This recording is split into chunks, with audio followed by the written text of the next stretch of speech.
துரைமுருகன் அவர்களை உரையாற்ற அழைக்கிறோம்.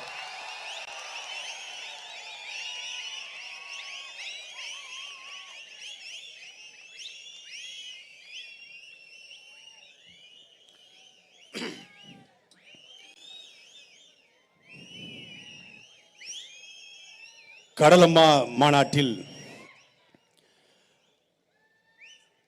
கடல் குறித்தும் கடல் தாயின் பிள்ளைகள் குறித்தும் பேசுவதற்காக அமர்ந்திருக்கிற அண்ணன் உள்ளிட்ட அனைவருக்கும் அன்பு வணக்கம். திருநெல்வேலி மாவட்டத்தினுடைய கடைசி ஊர். கூகுள் மேப்ல தேடினா கூட கொஞ்சம் ஸ்ட்ரகிள் ஆகி தான் வரணும். ஆனா அந்த ஊர்லயும் வெள்ளிக்கிழமை இரவு 8 மணிக்கு கோட்டர் கோழி பிரியாணி கொடுக்காம காசு கொடுக்காம இப்படி ஒரு கூட்டத்தை கூட்ட முடியும் என்றால் அது நாம் தமிழ் கட்சியால மட்டும்தான் முடியும். நான் சவால் விட்டு சொல்வேன், இந்த ஊர்ல இப்படி ஒரு கூட்டத்தை எந்த அரசியல் கட்சியாலும் கூட்ட முடியாது. கூடியிருப்பவர்கள் மீனவர்களாக கூடல, மீனவர்களுக்காக கூடியிருக்கிறார்கள். இங்கே மீனவர்கள் என்றாலே ஏதோ மீன் பிடிச்சு வியாபாரம் பண்றவங்க நினைச்சுக்கிட்டு இருக்காங்க. தண்ணீர் தேசத்துல கவிப்பேரசு ஐயா வைரமுத்து சொல்லுவார், மீனவர்கள் பூமிப்பந்தின் முதல் வேட்டைக்காரர்கள். காற்றை கிழித்து கடல் பரப்பியவர்கள், பூமத்தியரையின் மையக்கோடு வரை சென்றவர்கள், ஆனால் வறுமை கோட்டுக்கு கீழே வாழ்பவர்கள்.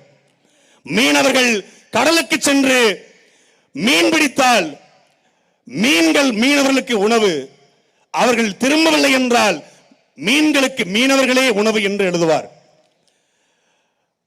இன்றைக்கும் மீனவருடைய வாழ்வு அப்படித்தான் இருக்கிறது.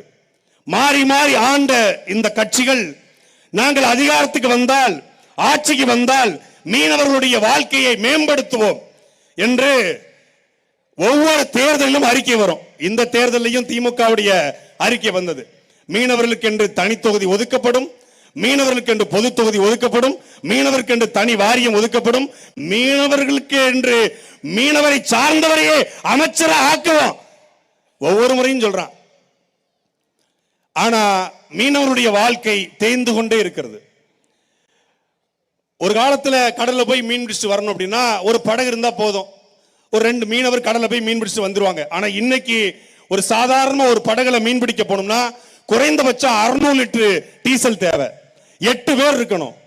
ஒரு குறைந்தபட்சம் 1 லட்சம் ரூபாய் செலவு செய்யாம கடலுக்குள்ள போயிட்டு திரும்ப முடியாது.